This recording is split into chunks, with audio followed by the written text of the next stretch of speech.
Buenos días a todas y a todos.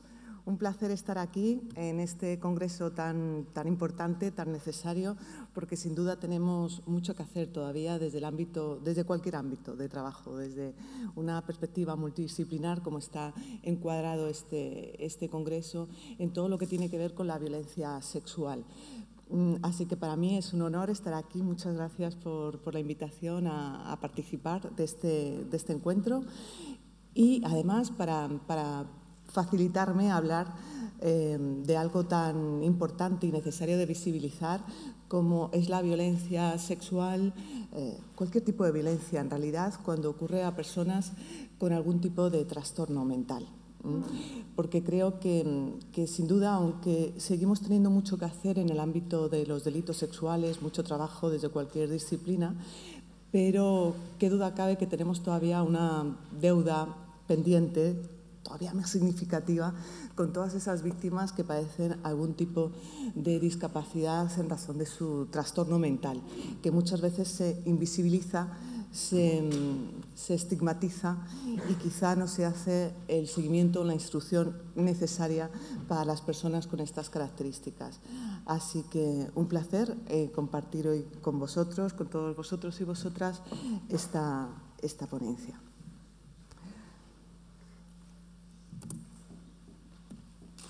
Vale.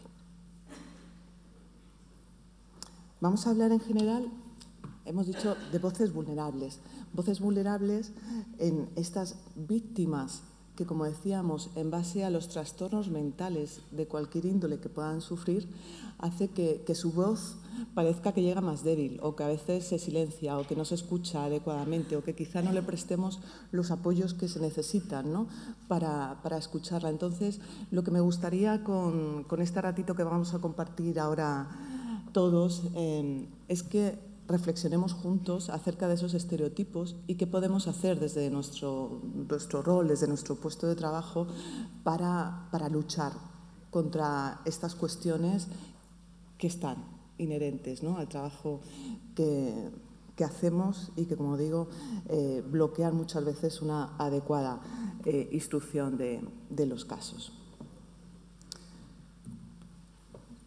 Las preguntas que en general nos podemos hacer en torno a las personas, a las víctimas con un trastorno mental que tienen que hablarnos, que tienen que declarar acerca de... ¿Sí? ¿Se puede arribar un poquito más el micro, que se escucha bajo? Vale, que se me escucha bajo. ¿Así se me escucha mejor? ¿Sí? Bueno. Cuando las personas con algún tipo de patología tienen que dar un testimonio acerca de una vivencia traumática como la que han vivido, en este caso estamos hablando de violencia sexual, las primeras preguntas que se vienen a la cabeza es, en primer lugar, ¿pueden realmente ofrecer un testimonio las personas con un trastorno mental? Y además, en todo caso, ¿qué pueden llegar a contar? ¿Qué pueden hablar? ¿Cómo lo van a decir? ¿Hay alguna influencia en el trastorno mental que tienen respecto a cómo nos van a contar lo que ha ocurrido?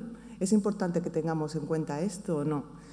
Bueno, parece que sí, que pueden declarar, que las evidencias que tenemos es que nos pueden dar un testimonio válido.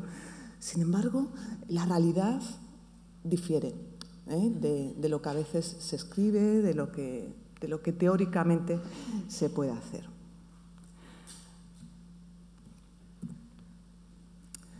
Voy a empezar por el final, porque es lo que más me importa dejar claro en este ratito que vamos a compartir. Es una respuesta rotunda: sí. Las personas con cualquier tipo de trastorno mental pueden dar un testimonio perfectamente válido. Lo que ocurre es que tenemos que proporcionar los ajustes necesarios para que esa persona pueda dar un testimonio adecuado con las garantías suficientes para poder ser escuchada, entendida, ¿no?, y estar en igualdad de condiciones que otras personas que no tienen ese trastorno mental. Así que la respuesta rotunda es sí a lo que vamos a hablar, pero vamos a ver en qué situación estamos. Antes que nada, me gustaría hacer un recordatorio normativo, ¿vale? Yo sé que a lo mejor esto me meto en otro terreno, pero es necesario recordarlo porque está ahí. Artículo 24 de la Constitución española. Todas las personas tienen derecho a obtener la tutela efectiva de los jueces y tribunales en el ejercicio de su derecho e intereses legítimos, sin que en ningún caso pueda producirse indefensión. Qué palabra tan importante, indefensión, y que a veces pasamos al lado de ella como sin darnos cuenta. Vemos con demasiada frecuencia, por eso hablaba de esa asignatura pendiente, situaciones de indefensión de personas con trastorno mental que a causa de esa situación, de ese padecimiento que tienen, no se están pudiendo defender adecuadamente. Convención Internacional de las Naciones Unidas sobre los Derechos de las Personas con Discapacidad. Artículo 13, concretamente, en el acceso a la justicia. Los Estados partes asegurarán que la persona con discapacidad tenga acceso a la justicia en igualdad de condiciones de los demás, incluso mediante ajustes de procedimiento y adecuados a la edad, para facilitar el desempeño de las funciones efectivas de estas personas como participantes directos o indirectos, incluida la declaración como testigos en todos los procedimientos judiciales, con inclusión de la etapa de investigación y otras etapas preliminares. A fin de asegurar que las personas con discapacidad tengan acceso efectivo a la justicia, los Estados partes promoverán la capacitación adecuada de los que trabajan en la Administración de Justicia, incluido el personal policial y penitenciario. Capacitación. Qué fundamental esto. Pero aquí decimos el personal de justicia, policial, penitenciario. Yo digo, todos los profesionales deberíamos estar sensibilizados y concienciados con lo que es este tipo de cuestiones, ¿no? Si ya de por sí una víctima que tiene que hablar sobre la violencia sexual está en una situación muy complicada, es difícil poder denunciar una violencia sexual, hablar de todo lo que ha sufrido, imaginémonos cuando además partimos de una vulnerabilidad psíquica previa, ¿no? Yo creo que cada uno de nosotros, independientemente desde el rol que desempeñemos, es fundamental que este tipo de capacitaciones y formaciones, ¿no?, que por ejemplo estamos haciendo en este congreso para poder avanzar y dar una respuesta adecuada. Vámonos también al Consejo General del Poder Judicial cuando nos dicen: este derecho no puede verse impedido, limitado o constreñido por circunstancia alguna y, por tanto, tampoco por razón de la discapacidad. Antes, al contrario, es un deber ético, pero también jurídico, otorgar una protección reforzada a las personas que pueden tener un grado mayor de dificultad para hacer efectiva la realización plena de su derecho. Insistimos, no solamente es que sea ético hacerlo, es que además estamos obligados a poner los andamios necesarios, la ayuda necesaria para que esa persona con esa discapacidad, del tipo que sea, esté en condiciones de igualdad que cualquier otra víctima que precisa ser protegida.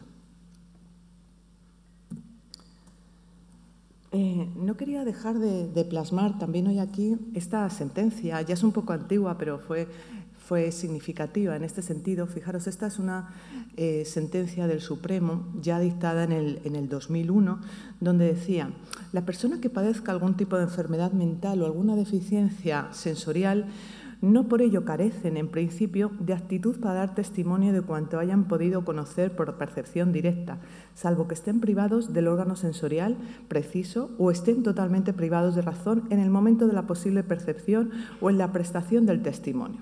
Las enfermedades mentales admiten, por lo general, el pertinente tratamiento médico y quienes las padecen desarrollan frecuentemente su vida dentro de unos límites más o menos amplios de normalidad. En determinados casos, sin embargo, puede ser conveniente o necesario algún dictamen pericial sobre la capacidad de estas personas para disponer como testigos o sobre el posible grado de fiabilidad de sus testimonios. Vale, de esto vamos a hablar.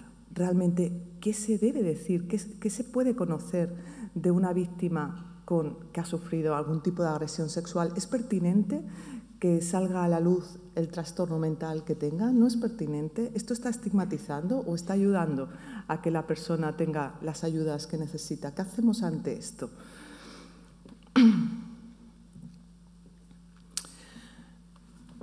Era necesario traer también esta reciente ley que todos conoceréis muy bien, la Ley 8/2021, donde uno de los artículos relevantes para el tema que nos ocupa hoy es ese artículo 7 bis.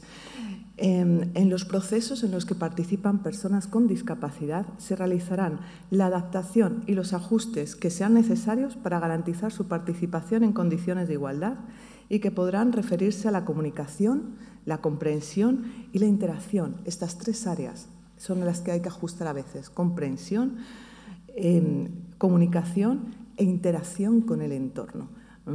Estar haciendo una declaración sobre una violencia sexual sufrida, si cualquiera de nosotros nos ponemos en esa situación, vemos la dificultad que es. ¿Cuánto más puede ser para una persona que, por ejemplo, tiene dificultades para interaccionar a nivel social, a una persona que tiene dificultades para comunicarse, comprender? ¿Por eso tenemos que dar menos valor a ese testimonio? No, lo que tenemos que hacer es ver qué podemos hacer para que esta persona pueda informarnos con la mayor precisión posible, ¿no? A tal fin, todas las comunicaciones con las personas con discapacidad, orales o escritas, sean en un lenguaje claro, sencillo y accesible, de un modo que tenga en cuenta sus características personales y sus necesidades. En definitiva, hay que dar los apoyos necesarios para que pueda hacerse entender. Se puede contar con la participación de un profesional experto que, a modo de facilitador, que es una figura, como sabemos, recientemente regulada, también realice tareas de adaptación y ajustes necesarios. Bueno, esto es lo que se ha ido avanzando recientemente. Se plantea también a partir de aquí una modificación de la Ley de Enjuiciamiento Criminal, concretamente en el artículo 449 ter, fijaros lo que se recoge aquí, que fue también una modificación sustancial en este sentido.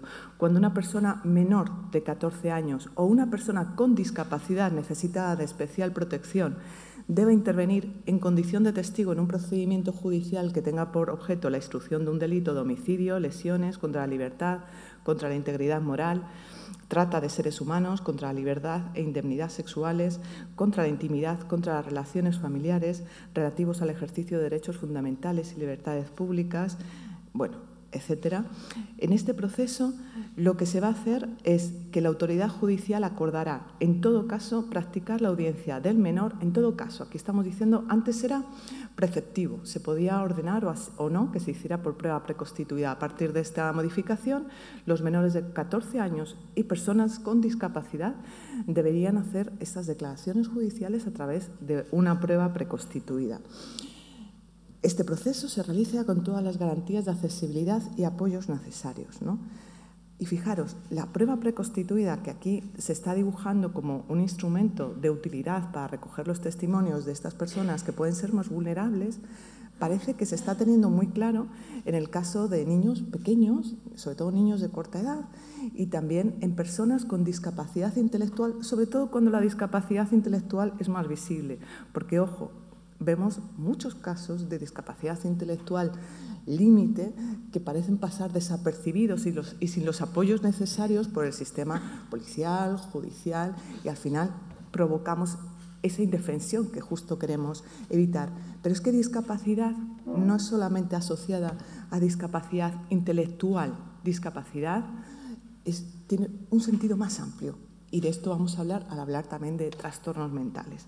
Y en este caso ya os digo que todavía no hay nada claro que las personas con un trastorno mental se recoja el testimonio a través de una prueba preconstituida. Así como hemos ido avanzando mucho con los menores, como digo, en el caso de las personas con trastorno mental queda mucho por hacer, nuestra deuda pendiente. Hay un anteproyecto de ley de enjuiciamiento criminal, de momento creo que está todavía en un cajón, pero es el anteproyecto existente que habla también bastante acerca de cómo deberían recogerse los testimonios de las personas más vulnerables. Hay varias cosas que destacaría en relación a lo que vamos a ver a lo largo de este ratito que comparto con vosotros, ¿no? Y es que dice, cuando las condiciones de la persona que haya que declarar lo requieran, la declaración se realizará utilizando las tecnologías de comunicación que permitan que el testigo preste declaración en dependencias judiciales sin estar presente en la sala de vistas. El testigo será interrogado únicamente por el presidente del tribunal, pudiendo las partes solicitar que realicen las preguntas adicionales que consideren necesarias. Estas cuestiones son muy importantes porque la realidad es muy distinta a esto. La realidad es que vemos exploraciones judiciales con personas con algún tipo de trastorno mental donde les está preguntando, les están haciendo un interrogatorio todas las personas que están en la sala de vistas, donde la situación de la persona es que está frente a un micrófono de pie con un interrogatorio delante cuestionando más que los hechos ocurridos, si tiene capacidad o no para entender, para explicar cuántas pastillas ha tomado ese día, si se ha tomado todo, no. Esto lo vemos con mucha frecuencia, ¿no? Y esto es lo que tenemos que hacer que no ocurra. Traía la reciente regulación de la figura del facilitador en la Comunidad de Madrid, se ha recogido en este decreto, y aquí fijaros cómo se regula la figura del facilitador, ¿no? La figura del personal experto facilitador para prestar apoyo a la persona con discapacidad. El facilitador procesal va a ser el profesional que realiza ajustes y adaptaciones para garantizar la comprensión y participación efectiva de la persona con discapacidad en cualquier fase del proceso judicial. Puede intervenir desde el primer contacto con la autoridad pública, o sea, policía, juzgado. Es un recurso público y gratuito que responde a la necesidad de apoyo real y efectivo en el acceso a la justicia. Requisitos que nos solicita esta figura. Título universitario, psicología, derecho, logopedia, trabajo social, etcétera. Formación específica de al menos 100 horas en apoyo a las personas con discapacidad en procesos judiciales. Vale. Es decir, desde todas estas disciplinas podemos hacer apoyos y ajustes necesarios a las personas con cualquier tipo de discapacidad que van a pasar por un procedimiento judicial. Ahora bien, yo quería apuntar un poquito más de qué estamos hablando cuando hablamos de trastorno mental y nos vamos a ir pues, a una descripción del manual diagnóstico, ¿no? Donde se nos dice: un trastorno mental es un síndrome caracterizado por una alteración clínicamente significativa del estado cognitivo, la regulación emocional o el comportamiento del individuo que refleja una disfunción de los procesos psicológicos, biológicos o del desarrollo que subyacen en su función mental. Habitualmente, los trastornos mentales van asociados a un estrés significativo o discapacidad, ya sea social, laboral o de otras actividades importantes. Primero, el trastorno mental no siempre va asociado a la discapacidad o a un malestar significativo, ¿vale? Puede haber un trastorno mental, pero no siempre va asociado. Pero, si va asociado, ¿de qué estamos hablando cuando estamos hablando de discapacidad relacionada con los trastornos mentales? Según la Convención sobre los Derechos de las Personas con Discapacidad de las Naciones Unidas, las personas con discapacidad son aquellas que tengan deficiencias físicas, mentales, intelectuales o sensoriales a largo plazo que, al interactuar con diversas barreras, pueden impedir su participación plena y efectiva en la sociedad en igualdad de condiciones con los demás. Es decir, es la interacción con el entorno, es la interacción o la participación en los distintos contextos de la sociedad lo que puede provocar que esa persona con un trastorno mental se encuentre en desventaja, en discapacidad frente a otras personas. La normativa que hemos estado revisando hasta ahora en realidad no nos está hablando solo de discapacidad intelectual, ¿verdad? Lo que pasa es que parece que, sobre todo en el contexto jurídico, muchas veces se queda todo dentro de la discapacidad intelectual. Muy necesario, pero, insisto, tenemos una deuda pendiente importante con las personas que sufren trastornos mentales en este sentido más amplio que estamos viendo. Porque además sabemos que los trastornos mentales, como mucha literatura científica nos ha hecho ver, ¿no? y lamentablemente la práctica cotidiana, en el trabajo cotidiano de cada uno, sabemos que los trastornos mentales es un factor de riesgo de victimización. A veces se estigmatiza mucho a la persona con trastorno mental porque suele salir mucho en prensa cualquier delito cometido por una persona con un trastorno mental, sobre todo cuando es un trastorno mental grave, ¿verdad? Y parece que es más frecuente que los trastornos mentales vayan asociados a la figura del victimario. que no es así. Las personas con trastorno mental no necesariamente son personas violentas. Sí sabemos que padecer un trastorno mental es un factor de riesgo muy importante de victimización.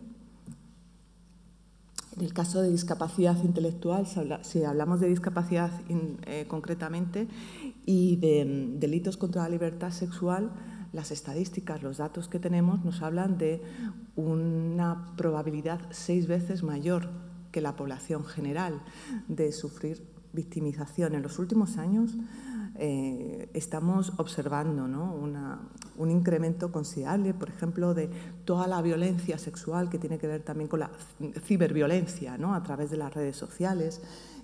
Si ya de por sí ese acercamiento a través de las redes sociales es peligroso, cuanto más cuando la persona que está recibiendo esos mensajes es una persona que no interpreta adecuadamente las intenciones de los demás, que no conoce exactamente cómo son esas relaciones sociales, que tiene una impulsividad significativa, que tiene que interpretar las cosas de forma más polarizada.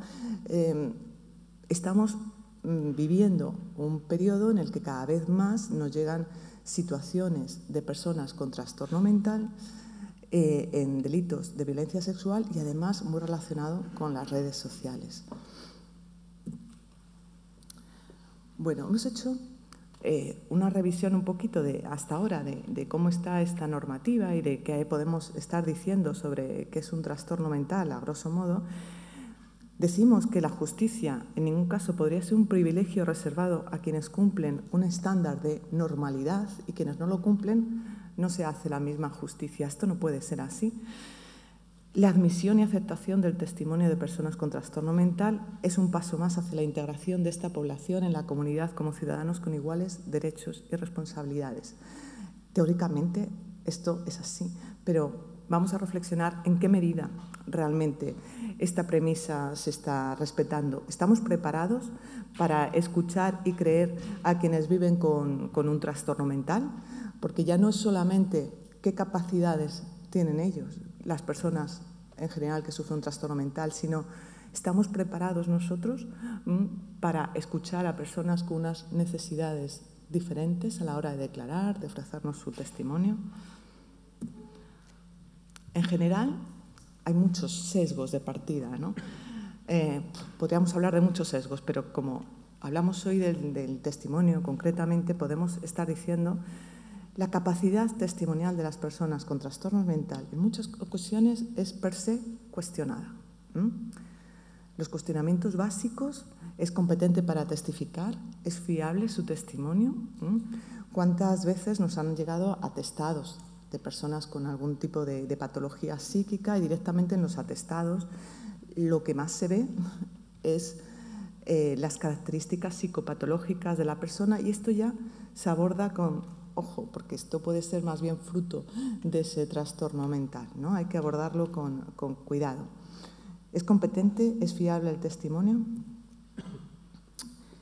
De la declaración de las personas con trastornos mentales podemos encontrarnos en 3 situaciones: que declare como testigo, que la persona vaya a darnos un testimonio como testigo de un hecho que ha presenciado, aunque no haya participado. El temor o el sesgo de partida es que el testimonio no sea exacto y pueda ocasionar perjuicio a terceros, ¿no? Una persona con trastorno, un testigo con trastorno mental, directamente a priori parece ser menos creíble. Declaración como autor de un delito. Temor a falsas autoinculpaciones. Esto que nos está reconociendo, esto que está diciendo, es debido a su trastorno mental. Declaración como víctima. Temor que el testimonio sea fruto de su trastorno mental, que su capacidad para testificar sea muy cuestionada y se dude de la veracidad de su testimonio. Cuando se filtra todo desde el estigma o desde la etiqueta diagnóstica, podemos llegar a estar condicionando de partida la credibilidad que le damos a esa persona que tiene que declarar. Fijaros, cuando hablamos de vulnerabilidad psicopatológica, y cogiendo las palabras de este autor que ha trabajado mucho en el área de testimonio, vulnerabilidad psicopatológica son características clínicas que hacen que un testigo o víctima sea propenso, en ciertas circunstancias, a proporcionar información inexacta poco fiable o engañosa. En este contexto, la vulnerabilidad psicopatológica representa un factor de riesgo, pero no un marcador definitivo de la fiabilidad. En determinadas circunstancias y cuando no se está preparado para recibir el testimonio de personas con trastorno mental, a lo mejor ese testimonio puede resultar menos fiable. Pero esto, insisto, no es un marcador definitivo, simplemente es un riesgo que tenemos que tener en cuenta para hacer los ajustes que sean necesarios. Muchos profesionales del ámbito judicial y de otros ámbitos piensan que las personas con trastorno mental son generalmente testigos incompetentes y engañosos. Y aquí entramos, sin duda, al tema de los estereotipos, el daño que se hace con los estereotipos en cuestión de trastorno mental. Se les cuestiona de raíz, ¿y esto qué está provocando? Una victimización secundaria, volvemos al tema de indefensión, un sufrimiento prolongado y necesario cuando estas personas, estas víctimas, tienen que atravesar un proceso policial, judicial, ¿no? Porque no son creídas de base, no son creídas. ¿Y esto qué supone? Pueden pensar que no le van a creer, pueden temer por su seguridad futura, pueden sentir vergüenza o temor a que se revele su historia clínica, pueden tener miedo al proceso judicial, pueden suponer una inhibición hacia futuras denuncias. No vuelvo a denunciar. Si me veo en una situación como esta, yo no quiero que me vuelvan a cuestionar. Yo no voy a ir a la policía a que me estén preguntando si me he tomado la pastilla, si no me he tomado la pastilla, si sé lo que estoy diciendo. En fin, siempre es difícil para cualquier víctima hablar de esa situación de victimización. Una persona con vulnerabilidad ya de base, enfrentarse a esta sensación de que se está cuestionando su testimonio en base a la patología, ya está complicándolo todavía mucho más. Algunas cuestiones que conviene tener en cuenta y no olvidar. El trastorno mental es verdad que puede alterar distintos procesos psicológicos y actividades mentales, pero no todos ellos afectan a la huella de memoria. No tiene por qué considerarse de entrada que su memoria o la capacidad para dar un relato válido está afectado. Y además, el trastorno mental tiene una clínica, curso y pronóstico que puede variar en el tiempo. Los procedimientos judiciales son largos y deben atender a la evolución del trastorno mental. No es lo mismo el momento o cómo estaba la persona, cómo estaba el trastorno mental que padece la persona. Fijaros, todos esos trastornos que cursan por brotes, ¿no? O una esquizofrenia. No es lo mismo cómo estaba en el momento de los hechos, o el momento de la declaración, exploración y juicio.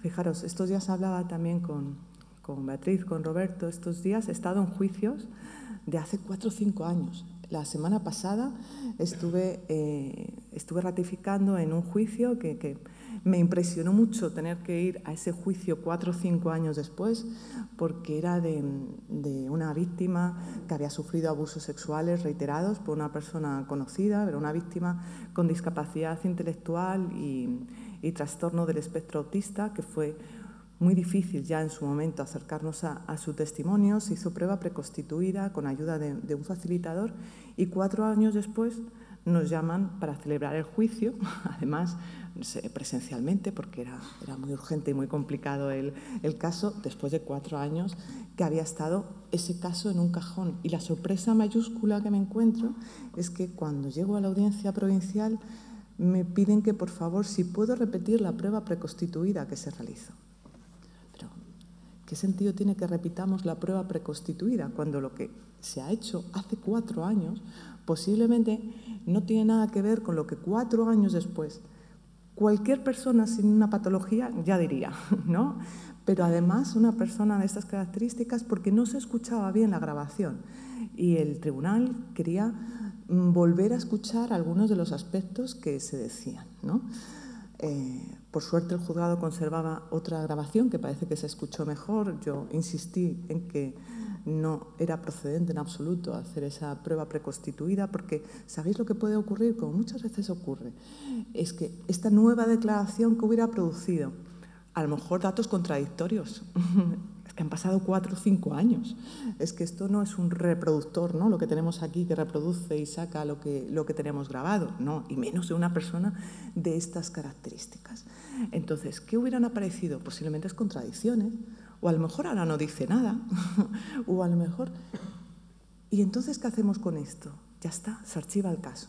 4 años después, ahora hay contradicciones, no está claro, se archiva el caso. Esto es muy grave. Y esto está pasando. Y esto pasa en todos los casos, ¿no? Niños, adultos, fijaros para lo que es una víctima de violencia sexual, tener que volver a declarar. Mira, el lunes tengo que ir a otra ratificación. En este caso, el acusado tiene ahora mismo 90 años. ¿Vale? Este caso, hice el informe pericial un poquito antes de que empezáramos la pandemia.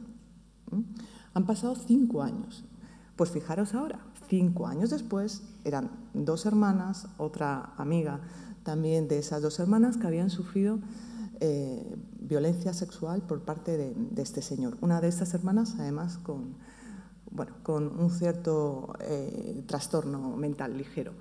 El caso es que 5 años después, el lunes, voy a juicio. Y además el acusado tiene 90 años. Esto es lo que todavía hay muchísimo que trabajar y que me pone los pelos de punta cada vez que intervenimos en estos casos, ¿no? Entonces, fijaros, una persona con una patología, desde luego, desde que sufrió los hechos hasta que llega ya el momento de la vista, o sea, ¿de qué vale ese estereotipo general, esa etiqueta diagnóstica general? Es que un trastorno mental no es algo fijo, que se tiene o no se tiene. Tú no eres un trastorno mental, ¿no? Eres una persona que sufre un trastorno mental y que ese trastorno mental tiene su curso y puede evolucionar a lo largo del tiempo. Y según el momento en el que estemos, tenemos que tener en cuenta este estado. Os decía antes simplemente que además recordemos, de cara a los testimonios, que no todos los trastornos mentales inciden de la misma forma igualmente en los procesos de memoria, ¿no? Aquí simplemente hay un esquema sencillo sobre lo que es el proceso de elaboración y recuperación y comunicación de la huella de memoria, que sabemos que consiste de forma muy resumida, muy sucinta, ¿no? En la percepción, en la codificación, el almacenamiento y retención y la evocación, recuperación y finalmente en la comunicación. En estas 5 fases del proceso de memoria, de elaboración del recuerdo, de la comunicación, están relacionadas distintas funciones psíquicas superiores. No todas ellas influyen en cada uno de esos momentos del establecimiento de la huella de memoria. Entonces, dependiendo del trastorno mental con el que estemos trabajando, con el que tengamos que intervenir, podremos ver, ¿no?, cómo está incidiendo. Por ejemplo, si hablamos de la percepción. Si hablamos de la percepción y tenemos una persona con un trastorno esquizofrénico en fase activa, muy posiblemente esto que está viviendo en la fase activa, en un momento de plena ruptura con la realidad, va a estar totalmente condicionado, va a ser una versión patológica de lo que tiene en su cabeza, ¿no? Pero si no estamos hablando de un momento activo, de un brote activo de la esquizofrenia, no tiene por qué tener ningún tipo de afectación en la percepción. Una persona con esquizofrenia ha sufrido una violación, pero esta mujer está tratada, a lo mejor tiene sintomatología residual, pero no está con ese brote agudo. ¿Por qué tenemos que entender que esa persona puede estar interpretando lo que le ha sucedido de forma patológica si no está en fase activa de la enfermedad? A lo mejor resulta que tiene elementos residuales que pueden estar afectando a cómo va a comunicar esa violación. La va a comunicar con unas características que a lo mejor pueden parecer algo bizarras, excéntricas, diferentes o condicionadas por su forma de ver la vida, ¿no? Si estamos hablando pues de un caso que a lo mejor os cuento un poquito más adelante, un delirio místico religioso. Un delirio místico religioso, una mujer que sufre una violación y que ella interpreta y cuenta los hechos mediatizados por un crucifijo que ella lleva delante. Ella lleva un crucifijo grande delante, blanco, entonces su explicación de cómo se han producido los hechos está totalmente mediatizada por el hecho de que ella llevaba un crucifijo. Y el agresor era una persona de origen marroquí. Entonces, posiblemente ha sido una cuestión religiosa, porque ella interpreta y cuenta las cosas desde esa interpretación religiosa, mística que inunda, ¿no? Su vida. Pero esto no quiere decir que no pueda dar un relato válido. Quiere decir que la forma en la que lo va a relatar puede estar condicionado, ¿no? por esta patología de base.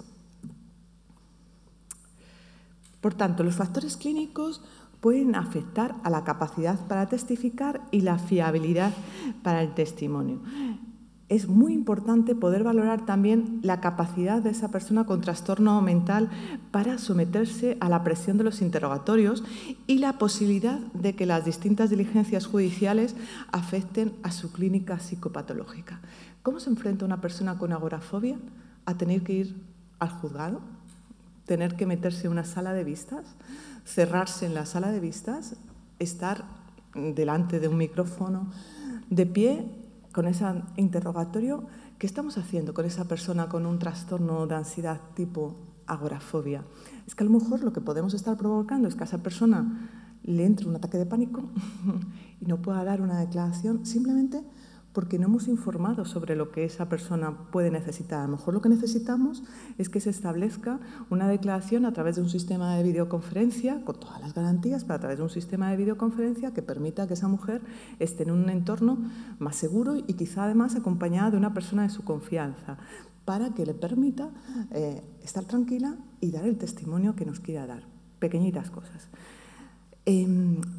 Nos toca valorar con frecuencia dos cosas, ¿no? en el contexto forense. La capacidad para testificar, es decir, comprende el papel y naturaleza de los procedimientos judiciales y las obligaciones, comprende las preguntas que les van a formular, puede dar un relato claro y entendible del incidente y, por otra parte, que son dos cosas diferentes a tener en consideración, la fiabilidad de su testimonio, ¿no? ¿Existen factores de influencia que pudieran estar condicionando el testimonio? Es decir, ¿hay errores no intencionales? Otra cosa es la mentira deliberada, pero puede haber errores no intencionales, entre ellos el hecho de que haya un trastorno mental. Tenemos que valorar si ese trastorno mental puede estar afectando al testimonio. En ese caso, a veces es cuando se puede justificar la necesidad de una valoración pericial en las que se nos solicita esto, ¿no? La capacidad para ofrecer un testimonio válido y fiable, pero no per se, no necesariamente siempre hay que hacer una valoración donde se ponga claro simplemente la existencia de un diagnóstico. También la honestidad, como decíamos antes, el tema de la mentira deliberada. Esto es una cuestión aparte, ¿no? Que a veces se va a tener que plantear. Y muchas veces, en el caso de los trastornos de la personalidad, vemos que per se se considera cuestionada la honestidad de la persona. Y una persona con trastorno de la personalidad, sobre todo determinados patrones de personalidad, es verdad que pueden tender a la manipulación, al engaño, a la impulsividad, ¿no? A la búsqueda de emociones fuertes. ¿Eso quiere decir que no pueden ser víctimas de cualquier tipo de delito? No, al contrario, pueden ser mucho más propensas a exponerse a situaciones de riesgo que las victimice. Entonces, ojo con dar por sentado, ¿no?, que un trastorno de la personalidad cuestiona la honestidad. Después lo retomo. Cuando hablamos de la evaluación de la capacidad para testificar, generalmente nos vamos a centrar en tres aspectos, que es lo que tenemos que tener en cuenta. ¿Qué valoramos? Abordamos las aptitudes de la persona para percibir, recordar y expresar con rigor sucesos de los que tengan que informar. Los procesos psicológicos básicos que señalábamos antes, mucho más allá de la etiqueta diagnóstica. Hacer esta valoración no es decir, esta persona tiene esquizofrenia. No, esto no tiene nada que ver con eso. Las etiquetas diagnósticas no nos ayudan en nada en este sentido.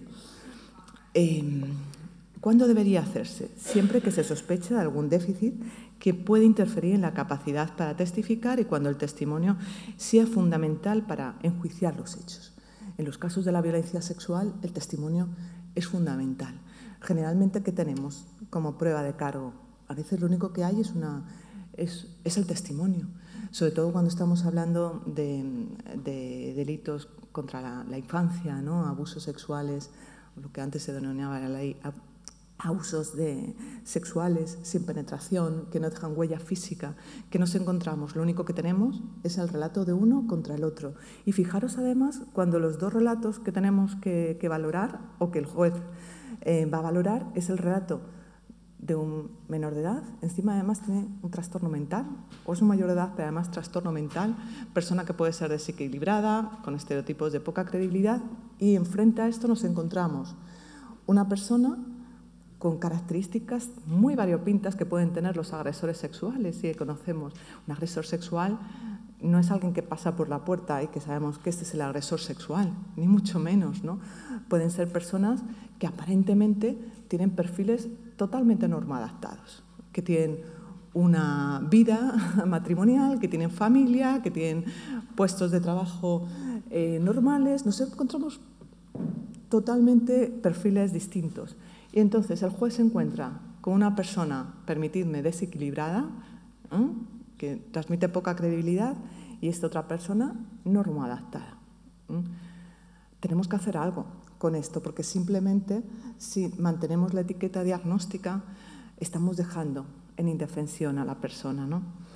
Entonces, cuando hacemos estas valoraciones o cuando intentamos entender más qué puede estar afectando a la víctima de cara a dar un testimonio, ¿por qué, o mejor dicho, para qué estamos haciendo esto?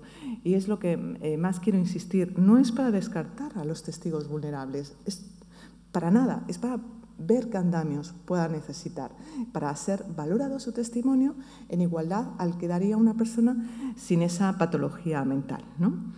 Entonces, ¿de qué se trataría finalmente? De poder explicar adecuadamente las características de sus relatos. Por ejemplo, puede que la incardinación de un testimonio tenga que ver con su capacidad para poder hacerlo y no con la credibilidad del testimonio, ¿no? Me ha pasado, por ejemplo, a veces en el caso de víctimas de agresiones sexuales o de agresiones de pareja en mujeres con un trastorno límite de la personalidad. ¿Cómo es el relato de una persona con un trastorno límite de la personalidad? El trastorno de una persona con un trastorno límite de la personalidad puede ser muy detallado, muy exagerado, pero por otra parte hay una cosa que es muy característica de los trastornos límite de la personalidad, es la polarización de los sentimientos, ¿no? Uno es el bueno y el otro es el malo. Te odio o te amo, ¿no? Esta es la característica como vivencia en las relaciones. No es muy esperable que en el caso de una persona con un trastorno límite de la personalidad se presente respecto al agresor sentimientos de culpa o ambivalencia afectiva, porque esto en el trastorno límite de la personalidad no se muestra así. Entonces, ¿qué vemos a veces? Que como lo normotípico, digamos, es que la persona que tiene una relación de pareja y que está en una situación de violencia de género o que ha sufrido agresiones por su pareja, sienta esa ambivalencia afectiva o muestra sentimientos de culpabilidad, de autorreproche. Como no es así lo que encontramos, no, es que esta persona lo que quiere es vengarse. Como él le ha dejado, lo que quiere es vengarse. Ojo, que tenemos que conocer las características para hacer esas interpretaciones. ¿Por qué no ocurren esos criterios de credibilidad que están esperándose? Estamos delante de una persona con un trastorno del espectro autista que ha sufrido una violación.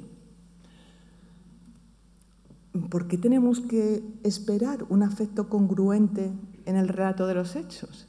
Si parte de sus características es que no expresan adecuadamente las emociones, tenemos que ver las características de ese caso, por supuesto, pero con mucha frecuencia no expresan adecuadamente las emociones y la interacción social es inadecuada. Entonces, ¿qué ocurre? Que como esa víctima no mira a los ojos, no mantiene el contacto ocular, no expresa dolor cuando cuenta, ¿no? O sufrimiento emocional cuando cuenta los hechos, ¿es menos creíble? Para nada. Lo que pasa es que si no conocemos esas características o no explicamos esas características, podemos estar haciendo que se malinterprete, ¿no? Esa es la forma en la que está contando o cómo está contando las cosas. ¿Qué ocurre muchas veces? Que la defensa suele solicitar estas periciales para crear dudas razonables sobre la prueba testifical. Que hagan una valoración del trastorno mental que presenta la denunciante. ¿Por qué? ¿Qué pretende la defensa en ese caso de esa forma así? Que se la cuestione a la víctima por el hecho de padecer un trastorno mental. Estas periciales pueden influir mucho en los jueces y jurados, concluyendo que se debe dudar del testimonio de la víctima testigo. Los tribunales imponen pocas limitaciones al uso de estas periciales y a veces también os diría que por las declaraciones en las que he participado y he visto, a veces se permite demasiado que se centre el interrogatorio en base a la patología de la persona, no a los hechos, sino a la patología de la persona. Y eso, ya os digo, que hace cuestionar en todo momento la credibilidad de la víctima. En este caso, las periciales exceden y van más allá de la cuestión de la capacidad del testigo víctima para proporcionar un juicio fiable. Me resulta muy interesante en este manual que se habla sobre 99 cuestiones básicas sobre la prueba en el proceso pericial, cuando se habla de cuándo resultaría admisible una prueba sobre la capacidad mental de la presunta víctima. Dice, debe partirse de un principio general de inadmisibilidad que solo puede ceder ante especiales, concretas y objetivas razones de pertinencia y necesidad, porque nos estamos intrometiendo en el espacio constitucionalmente protegido de la intimidad. Entonces, se insiste en que no puede bastar la simple invocación de la necesidad de un juicio técnico sobre la credibilidad. No, a mí me han llegado solicitud de periciales diciéndome esta persona que tiene una discapacidad intelectual o que padece un trastorno de personalidad, dígame usted si es creíble o no es creíble. Bueno, vamos a ver, vamos a reestructurar esa solicitud porque no tiene ningún sentido dar respuesta a esto. No se contesta, no hay una credibilidad general de la persona o de un trastorno mental. Hay una mayor o menor exactitud del contenido de un testimonio en ese momento determinado, que puede estar influido o no por la patología de base, pero no otra cosa. Os comentaba antes un poquito el tema de los trastornos de personalidad que estábamos hablando. Entre la clínica de estos trastornos están las dificultades en las relaciones interpersonales, especialmente con figuras de autoridad, la tendencia a la manipulación, al engaño, sensibilidad a la crítica o el rechazo por parte de los demás, la venganza. Entonces, en estos casos, muchas veces en estos casos de trastorno de la personalidad, vemos que la parte contraria, el acusado, solicita informes sobre el estado de salud mental de la víctima para probar que los hechos denunciados son derivados de la presencia de un trastorno mental. Por ejemplo, si un trastorno de personalidad está asociado a un comportamiento manipulador o paranoico, la acusación puede usar la pericial acreditando que la víctima tenía dicho trastorno al momento de los hechos, que como sabemos además es un trastorno crónico que desde que empieza al inicio de la edad adulta se mantiene en el tiempo y como estaba presente en el momento de los hechos, no es creíble por su tendencia manipuladora, ¿no? La declaración o la acusación es producto del trastorno de la personalidad. Siempre insistimos en un peritaje o en cualquier intervención que hagamos, tenemos que intentar luchar contra el estereotipo en sí mismo. No se valora a la persona en sí, su reputación o su credibilidad general, sino que se tiene que ocupar siempre de la declaración específica del caso. Y os voy a poner esta imagen, que seguro que muchas os suena. Hemos estado hace muy poquito viviendo un caso, un juicio muy mediático que se ha convertido casi en una serie más de Netflix, ¿no? Porque se retransmitió todo el proceso judicial. ¿Por qué traigo aquí este caso? Porque es representativo de lo que estábamos hablando ahora mismo con el tema de los trastornos de la personalidad. Yo no sé lo que ocurrió o no ocurrió realmente aquí. Yo no estoy aquí para valorar o dar mi opinión sobre lo que ha podido ocurrir entre Johnny Depp o Amber Heard. Lo que sí que puedo, como experta en este área, es decir claramente que esto que ocurrió, este juicio además televisivo que se produjo fue bochornoso, porque es justamente contrario a todo esto que estábamos diciendo, ¿no? ¿Cómo se defendió, cómo fue la defensa de Johnny Depp?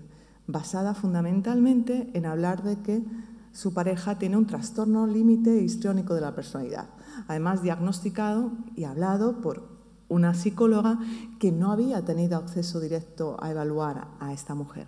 Además, cuestionó que pudiera tener un trastorno de estrés postraumático.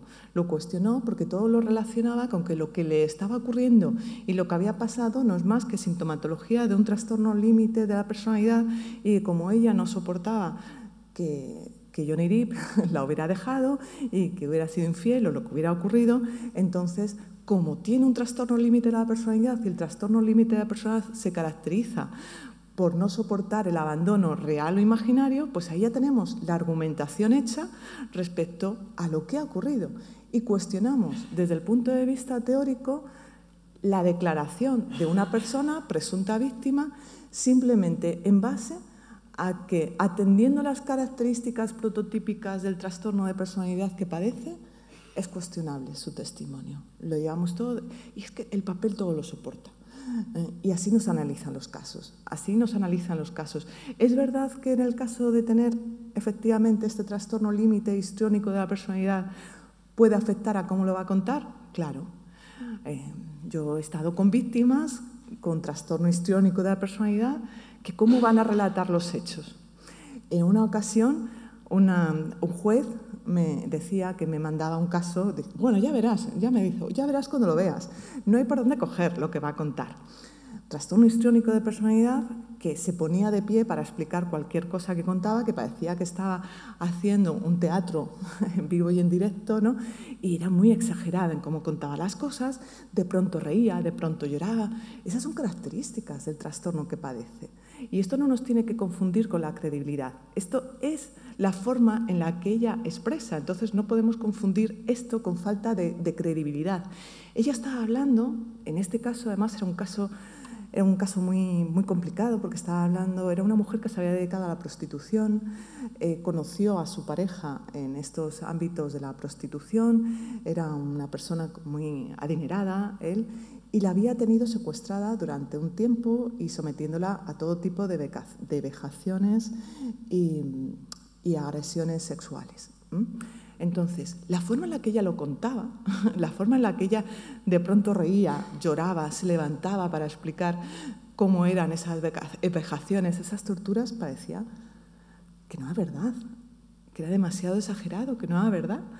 Pero, ya te digo, hicimos un informe en el sentido de, es que aquí lo único que sabemos, ¿no?, es que esto tiene que ver con el trastorno, además muy acusado, que padece en este sentido, nada más.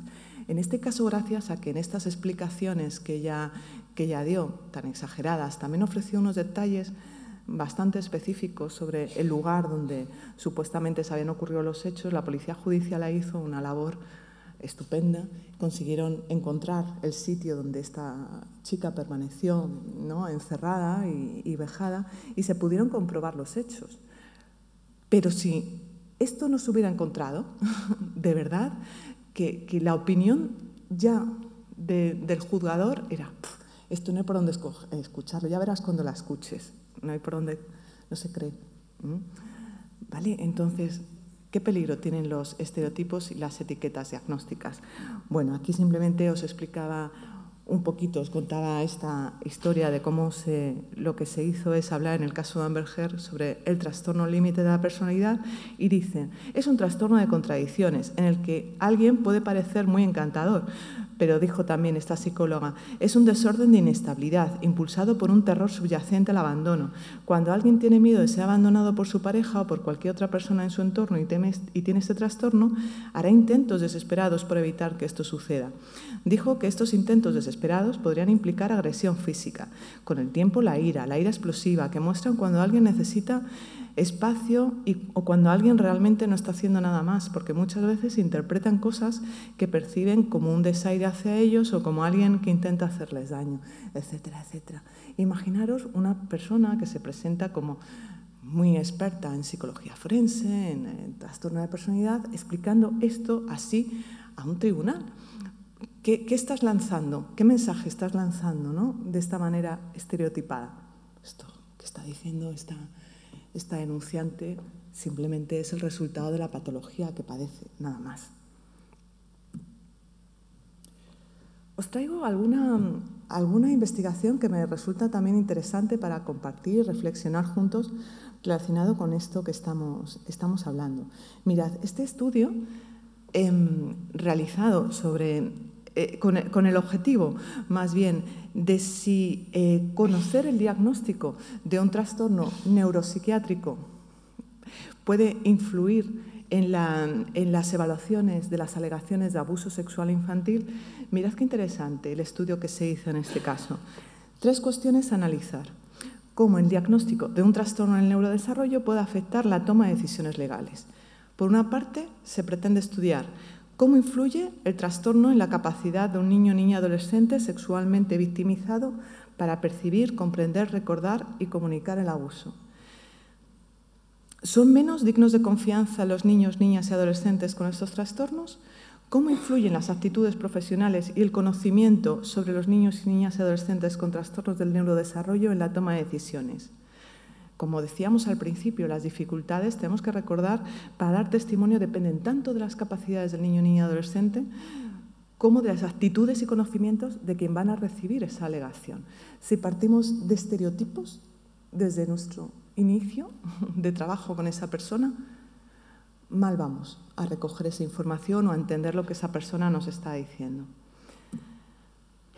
Fijaros, en este caso, lo que se hizo fue a 107 estudiantes de Derecho se les pide valorar una transcripción de un simulacro de una entrevista policial con una niña de 11 años, basada en un hecho real, seleccionado como un caso típico en cuanto a tipo de entrevista y a la víctima. Tras leer la transcripción, deben responder un cuestionario sobre el grado de credibilidad del testimonio. Si la niña hablaba de hechos que realmente habían ocurrido, sobre la riqueza de detalles y, por último, si las narraciones se consideran veraces y adecuadas a su edad. A 54 de estos estudiantes se les dice que la niña tiene un diagnóstico de TDAH y síndrome de Asperger. El resultado es que los estudiantes informados de los diagnósticos dieron puntuaciones significativamente más bajas en cuanto a la credibilidad del entrevistado. Consideraron además a la niña menos competente para dar un testimonio sobre el abuso. Conclusiones de este estudio: el riesgo de actitudes escépticas e injustificadas sobre la confiabilidad y la capacidad cognitiva de esta niña con este TDAH y síndrome de Asperger. La investigación no nos dice que estas personas tengan menor capacidad para ofrecer un testimonio. Lo que nos dicen es que a lo mejor necesitan esos ajustes para poder ofrecer un testimonio, ¿no? No nos podemos entretener con cada uno de estos ajustes que pudieran ser necesarios, pero, por ejemplo, en el caso de un TDAH, lo que tenemos que intentar, en primer lugar, es, por ejemplo, hacerle esperar 2 horas antes de la declaración quizá no es una buena práctica. Es necesario y muy importante que esa persona con un TDAH, según sea llamado para ir a declarar, entre realmente a la declaración. No que cuando entre ya no hay manera de que se siente en la mesa o preste atención. A lo mejor tenemos que hacer exploraciones con menos duración, ¿no? A lo mejor necesitamos 20 minutos, hacer una pausa y como mucho otros 20 minutos más si es necesario, lo que la persona necesite. Como ejemplo, si estamos ante un trastorno del espectro autista, ya decíamos antes, no es esperable que a lo mejor tengan un contacto ocular normalizado. A lo mejor hay estereotipias, a lo mejor esa persona, como un caso también que vi relativamente reciente, necesita dar palmadas cuando se pone nerviosa. Daba una palmada, ¿no? Era su forma de mostrar ansiedad. Lo primero que le dijo la fiscal es, por favor, quédese tranquila y no dé palmadas, que entonces no la escuchamos. No le podemos decir eso, porque esa persona necesita dar esa palmada para regular su emoción y para poder expresar. Nosotros lo que queremos es que exprese en igualdad de condiciones. A lo mejor una persona con un trastorno de espectro autista no puede estar en una sala de vistas donde además están sonando 4 teléfonos a la vez, hay luces muy intensas. A lo mejor lo que necesitamos es que esa persona declare dentro de un despacho más pequeño, con una luz más tenue, simplemente esto, con menos elementos sobre la mesa. Ya sabéis, en los juzgados, en los despachos a veces hay miles de papeles por todos lados. Lo que necesitamos es quitar estimulación, evitar esos ruidos o esas luces tan fuertes, facilitarle a esa persona conocer, ¿no?, cuáles son los pasos que se van a dar en esa exploración, qué va a ocurrir ahora, qué va a ocurrir después. Esto va a dar seguridad y confianza a la persona, ¿no?, con estas necesidades especiales, y podemos hacer unos ajustes que, con poco que conozcamos en la materia de estos casos o nos esforcemos en entender huyendo de estereotipos, pueden hacer que ofrezcan testimonios con una mayor garantía y menor indefensión. Otro estudio también muy interesante que os recomiendo leer es este que os pongo aquí, en el que también se investigaba sobre cómo podía afectar el conocer el diagnóstico de autismo para juzgar, ¿no?, los testimonios de estas personas. Y fijaros, ya os estaba señalando antes, niños y adultos con TEA tienden a recordar menos información que personas con desarrollo normalizado cuando recuerdan libremente un suceso. Y es necesario apoyo. No es que no puedan recordar los detalles, es que a lo mejor las técnicas de entrevista habituales o el interrogatorio habitual de cuéntame todo lo que sepas, es que esto no vale para todas las personas y hay que hacer ajustes necesarios. Una persona con TEA no es más sugestionable que otra persona. Esto también lo sabemos, no es más sugestionable. Esta investigación resalta la importancia de cómo se debe ofrecer la información sobre el TEA en el contexto judicial. En lugar de proporcionar información genérica, se debe presentar información específica de cada caso, cómo se manifiesta un TEA y cómo podrá afectar a su testimonio. Voy a ir avanzando hacia algunas conclusiones porque ya tenemos poquito tiempo por delante. Me plantearía estas cuestiones con vosotros para compartir. ¿Qué y cómo entonces tenemos que informar sobre el diagnóstico? Es importante que se informe. Insisto, huimos de etiquetas diagnósticas, de los estereotipos, pero sí hay muchas cosas que podemos hacer cuando intervenimos con personas con trastorno mental. Si hay alguna duda sobre la capacidad de una persona para ofrecer un testimonio válido, se debe responder a estas cuestiones. ¿Cuál es la naturaleza y el alcance del trastorno mental, la discapacidad del testigo? ¿Cómo se manifiestan los síntomas de este trastorno con respecto a esta persona en particular? ¿Podría la naturaleza o el alcance del trastorno o la discapacidad del testigo afectar su comprensión, percepción o recuerdo del suceso? ¿En qué medida se vería afectada su comprensión, percepción o recuerdo en comparación con alguien sin estas circunstancias específicas? Si pudiera afectar a su comprensión, ¿de qué manera podría hacerlo? Las características psicológicas del testigo, percepción del testigo y su efecto en su comprensión, percepción o recuerdo también afectan a su credibilidad, confiabilidad. ¿En qué medida? ¿Cómo podría la naturaleza o el alcance del trastorno del testigo afectar a su capacidad para declarar y resistir al contrainterrogatorio?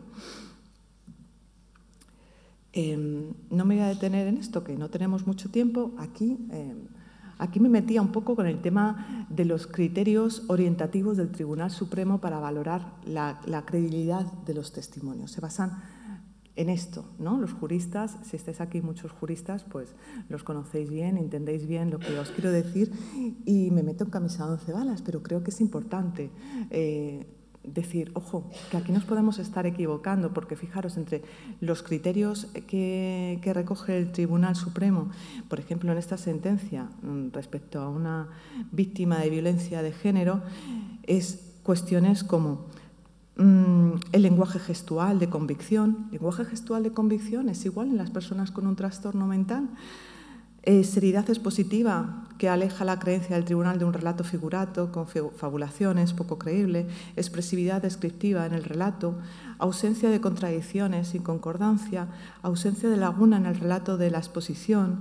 La declaración no debe ser fragmentada. La declaración no puede ser fragmentada. ¿Cómo es la declaración de las personas que tienen que expresar una vivencia traumática? Precisamente suele ser muy fragmentada, ¿no?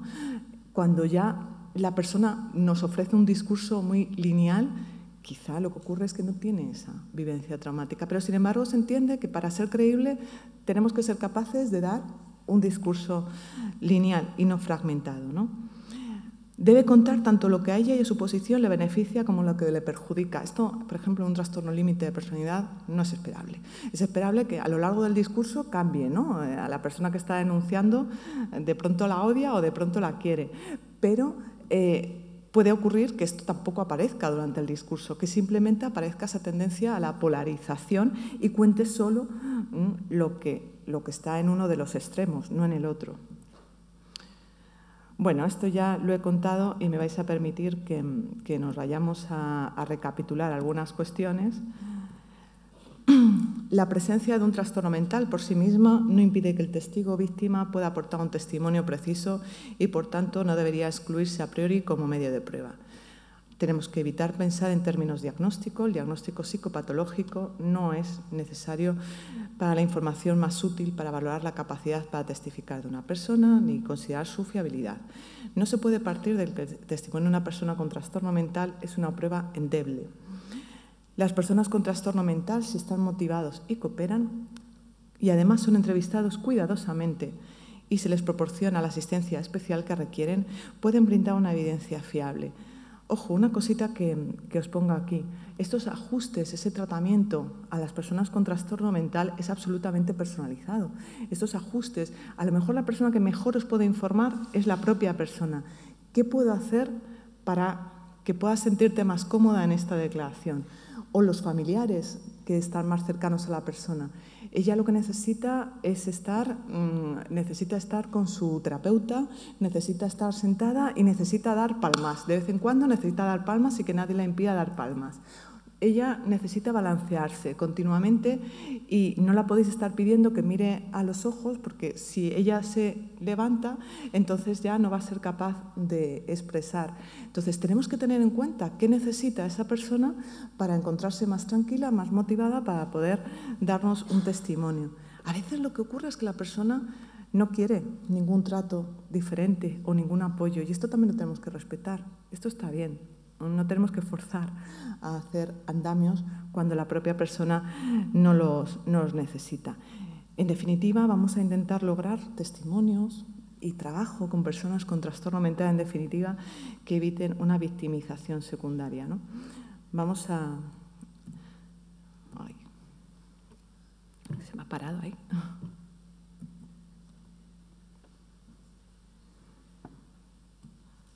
A ver, ahora ya. Bueno, vamos a intentar seguir trabajando en ese puente, ¿no? Desde invisibilizar estas voces, entre estigmatizarlas y dejarlas en indefensión de víctimas especialmente vulnerables, a tratar de aportar un poquito de luz, justicia, ¿no? y más protección de las personas que más lo necesitan. Y bueno, pues ahí quería recordar esta frase tan importante de Gandhi cuando dice que la verdadera medida de cualquier sociedad puede encontrarse en cómo trata a sus miembros más vulnerables. Y creo que eso dice mucho también de todos los que estáis aquí, que estamos intentando trabajar en intentar proteger a las víctimas que más lo necesitan.